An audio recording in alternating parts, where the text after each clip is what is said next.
Jirra jirtu akkam jirtu daawwattoota waan keenya show kun ka daawwachuu jirtanii waan keenya show asiitii YouTube ka darbu waan Oromoo laachisee waan tokko viidiyoo asii manxasaa ani keessummeessi keessan wayyeessaa jedhama yeroo keessan fudhattanii har immoo waan keenya show waan daawwattanii fi galatoomaa saniin jedha horaa bulaa ulfaadha. Kopi waan keenya video kopiin kuni har karaatti xiyyeeffatu waan obbo Dabbasaa Guyyooti videoon kuni gabaabaadha dhugaa waan obbo Dabbasaa Guyyoo laachiseeti talaga obbo Dabbasaa Guyyoo Nairobi keessatti akka bakka buuteen isaa dhabame dhagahuun dhabdanii beekuun dhabdanii Oromoo media hedurat wokanis internet kara marsale internet website Oromoo ratis fladut mantafameedha Facebook ratis mantafameedha akkuma beektani obbo Dabbasaa Guyyoo Nairobi keessatti bakka buuteen isaa dhabameedha bakka buuteen isaa dhabame chumaan jechuudha dhugaa san jedha fulaani jiru warri isaa hin beekanii kana fakkaata waan Oromoo Nairobi keessa kanatti taa'edha. Abba Dabbasaa Guyyoo nama fula qabu achi Nairobi keessa hawaasa Oromoo keessa nama fula guddaa qabanii namoota hedduunis isa beekanii isanis beekuun dhabdanii as Ameerikaa kanaan dura dhufanidha barsiisuu fi waan keessumatti Oromoo waan aadaa Oromoo waan gadaa sisteemii kan laachise waan hedduu barsiisaa turanii kanaan dura video sa argun dhabdanii video saatis asir bilisummaa TV Oromiyaa kanirras manxafameedha ka video keessumatti irreecha laachise video sanii barbaadu jira dhugaa sanii jira video saas manxafameedha yoo argattanii video san link isaa asiitii naatiyuu ergaa sanii jira kunaasumatti gaa bilisummaa TV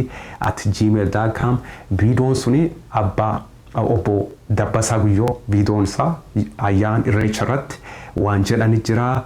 waan very important ka ta'e namooti hedduu dhagaa'uu ka feesisu karaa barachuu dantaan kan jedhu ka dhugaa irraa barachuu dandeettan ka jedhu video kan san keessa waan isaan jedhani jira video san yoo agartan please isaan gaafadha video sani linki asnaa ergaa bilisummaa TV @gmail.com video san keessa abba Dabbasaa Guyyoo obbo Dabbasaa Guyyoo jiranii hawaasa Nairobi ka jiranii ka Oromoo wajjini ayyaan irreecha irrattidha ka jedhanii waan suni video sawwa agartan ammas deebisanii jira as linki naa kenna video suni garuu as jiraadha bilisummaa TV Oromiyaa YouTube channel irratti manxafameedha tolega Dabbasaa obbo Dabbasaa Guyyoo waan barsiisas waan gadaa sisteemii namoota baay'ee barsiisanii nama barsiisadha obbo Dabbasaa Guyyoo September 27 akka art clean kun jiru art clean kun akka jirutti obbo Dabbasaa Guyyoo bakka buuteen isaa kadhabame September 27 2015 dha baruma kana 2015 yes baruma kan keessa September keessa bakka buuteen isaa kadhabame family isaatis ka beekanii namoota hundumtuu ka beekanii September obbo Dabbasaa Guyyoo hagar'aat maal keessa jira October dhumuu jira October keessa jira hagammaasa bakki inni jiru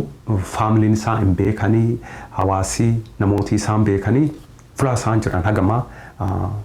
namni beekin jiru lubbuun jiraatanii manidhaa jiraatanii manidhaa eessaa hojjettanii manidhaa gaa'ee kamii jirtanitti Maayikilaawi ta'uu danda'a Ziwaayii ta'uu danda'a Qilinxoo ta'uu danda'a fulmataa yookaan dukkana keessa fulataa jiru Tigraay keessa jiraachuu danda'anii dhugaa sanii jedhe akkan ilaalutti akkan yaadutti obbo Dabbasaa Guyyoo harka Tigree jiranii yookaan immoo namoota isaanii bitatan ergamtuu isaanii jala deemtu wombene kanaan dura baruma kan keessa jala deemtu Tigree worooti hawaasi Oromoo Nairobi ka jiranii tarkaanfii fudhatanii turan jala deemtu Tigree qabanii ati jala deemtuudha jedhanii videoonis jira dhugaa sanii jedhe videoon sunis asiin maxxanfamee gara obbo Dabbasaa Guyyoo taa'eebnu obbo Dabbasaa Guyyoo September 27 irreecha deemanii uummata wajjin dabarsanii saniin booda bakka buuteen isaa dhabaman. Yes. Obbo Dabbasaa Guyyoo ayyaana irreechaa uummata wajjin dabarsanii irreecha irratti affeeramanii ulfeessanii saniin booda karaarra garmanaa otoo deemanii akka I believe article kun akka jedhutti saniin booda ayyaana irreechaan booda bakki isaan deemanii bakka buuteen isaanii kadhabame Septemberii telephone numberiinis jira asii jalatti deemtanii articlenis hedduu jira. More information is available or beeku feetanii information asii jalatti dabalame articlenis jira waan hedduun hin jira. Waan Obbo Dabbasaa Guyyoo bakka buutee isaatiin kadhabaman waan hedduun qoramee jira. Laaloo feetanii asii jalatti sanii maxxansedha. More information is available akkuma jedhe hin jiraadha. Deemtanii dubbistanii Obbo Dabbasaa Guyyoo eenyu ture nama akkamiitii eessa turanii eessa dhalatanii information guutuu asii jalatti sanii maxxansedha. Deemtanii dubbistanii barachuu dandeettanii waan Obbo Dabbasaa Guyyoo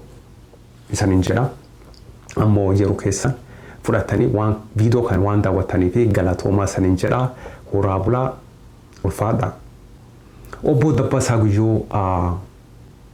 kabadanii disappeared yookaanis disappear bakka buuteen kadhabamanii bakka buuteen isaa ka hin beekamin Septemberii 27dha. Akka nama tokkotti akkan ergutti Obbo Dabbasaa Guyyoo harkaa Tigree jiranii yookaan immoo namoota isaan ergatan ergamtuu qaban garboota isaanii hin jiru warroota OPDO jedhan walumaa si fakkaatu afaan kee dubbatu maqaa loqodaa kee qabaachuu danda'an akka kan kee uffatu namuma kan keetitti nama kee kennaa akkuma beeknu namooti hedduun namuu fi dabarsee kan kennu namooti waan xiqqishoon bitataman guutaan jirudha. Eenyu fakkeenyaaf warri OPDO akkasiidha jechuudha. Eenyu Abbaa Duulaa Gammadaa fa'aa eenyu Asir Maamuun jirti ishiinis jirti eenyu Muktaar Kadir hundumtuu garboota Tigree namoota Tigreetii Abbaa Tsaayitii namoota erga deeman dhugaa saniin jedha ergamtuu Tigreeti. Obbo Dabbasaa Guyyoo harka warroota ergamtuu Tigree jiranii yookaan immoo yaada barfamanii kennamanidha jechuudha. Akka yaadutti kun yaada kiyyaadha. Harka eenyu Gebre Mikaayilii warroota Tigree yookaan Abbaa Tsaayee harkoota Tigree TPLF Habashaa harki isaanii jiranii jechuudha. Harki isaanii jiran woo jiraatanii achi jiraatanii woo jiraanne ijjeessanidha jechuudha. Dhugaa saniin jedha. Walumaa galatti akkan ergutti harka diinaa keessaa jira jechuudha. Obbo Dabbasaa Guyyoo dhugaa saniin jedha. Akkan ergutti Tesfaa Camadaa yaadachuun beektan. Tesfaa Camadaa Naayiroobii keessatti ukkaamsanii mootummaa Tigreetii kennamee maakilaawwitti miidhaan itti dhaqqabee maal jedhee manidhaa keessatti ijjeestedha Tigreen Gebre Mikaayil fa'aan kun Gebre Kiristoos eenyu Abbaa Tsaayifaan isaan ijjeessanidha. Tesfaa Camadaa immoo biyyatti ukkaanfamee kagalee yeroo suni eenyunni namicha Tigree sanii eenyu Zewaa Melese Zeenaawii lubbuun jira. Melese Zeenaawii Tesfaa Camadaa akki qabamee biyyatti garka gochise harka Melese Zeenaawiitti jiraadha. Melese Zeenaawii namicha Tigree ka du'e san harki isaatti dudduuba ka jiru akkaan kun immoo yaada nama tokkooti. Waan nama du'eetis kaasuu hin feenedha. Garuu Tesfaa Camadaa ka Naayiroobii ukkaanfamee achi maakilaawii galuu ka gochise Melese Zeenaawii keessa harki isaatti keessa jiraadha. Tesfaa Camadaa manidhaatti ijjeessan. Tesfaa Camadaa ukkaamsanii maakilaawii galchanii yoo ijjeessan sun otoo Oromoon tarkaanfiitti fudhate warroota Tigree keessumatti warroota jala deemtu san dhiise warroota ergamtu isaanii otoo hin ta'in warroota niitii Melese Zeenaawii jirti ijoolleen Melese Zeenaawii jiranii eenyuun Abbaa Tsaayee jiru moti isaan jiru ijoolleen qabaachuun dhaban Gebre Mikaayil yookaan Teedros warroota san isaan namoota kan keessatti nama tokko yeroo Tesfaa Camadaa ukkaamsanii hidhaa galchanii ijjeessan sun otoo nama tokko Oromoon warroota maqaadhaan dhageessa namoota Tigree TPLF Habashaa kan TPLF gubbaa warra hangafoota kan ta'an kan san keessa nama tokko otoo Oromoon tarkaanfii itti fudhate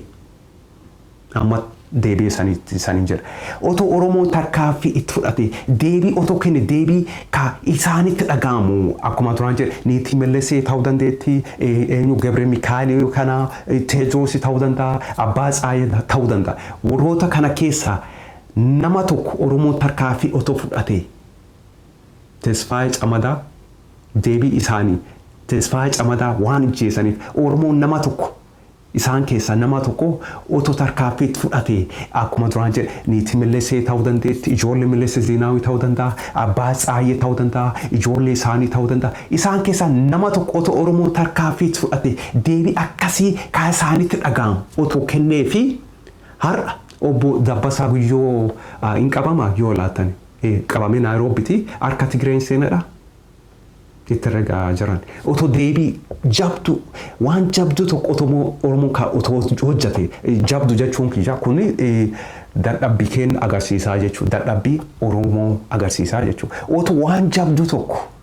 jabdu jechuun waan jiru akkan yaadutti jabdu jechuun Abbaa Tsaayee Oromootichi tokko sabboonaan tokko otoo ijjeese tarkaanfii otoo itti fudhate tarkaanfii sigala waan jabdu tokko otoo Oromoon tokko hojjate. Keessumatti warroota Abbaa Tsaayee kan jedhan kana warroota Oromootti dhaadatu Gabre Mikaa'el niitii Mallesee Zeenaawii ishiin Azeen Mesfiin ishii yookaan Sibaat Neggaa warroota Tigree TPLF Abashaa kan Oromoon otoo tarkaanfii fudhate isaan keessaa nama tokko tarkaanfii otoo itti fudhate otoo tarkaanfii fudhate itti dhaga'ama beek warrooti kuni namoota keenya keessa nama tokko tarkaanfii itti fudhatanidha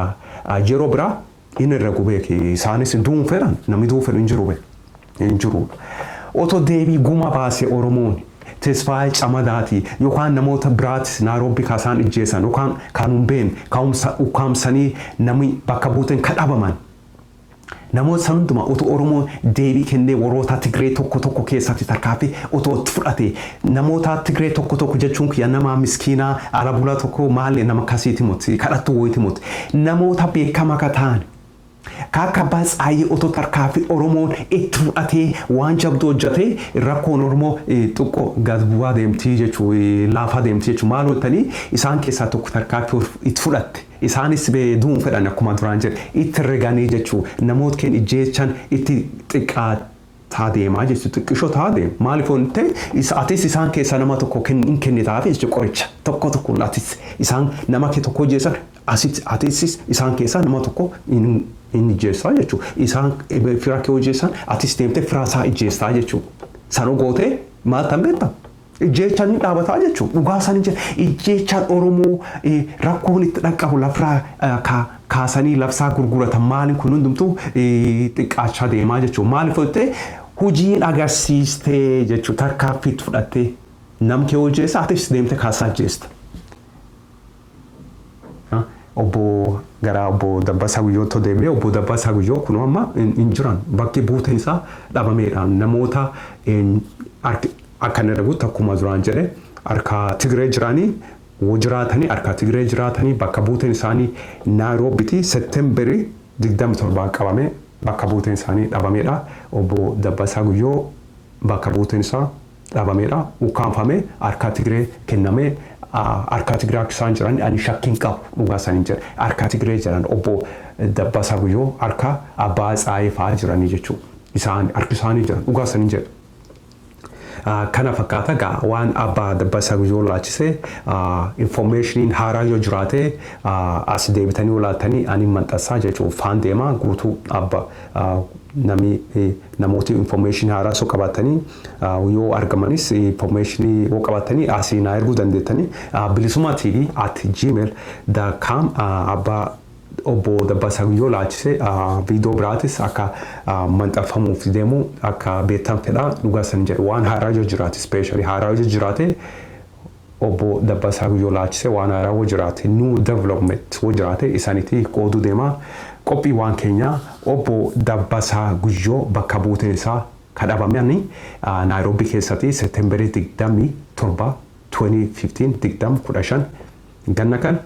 laachise viidiyoon kana fakkaataa galatoomaa saniin jira horaa bulaa uffadhaa nagaatti.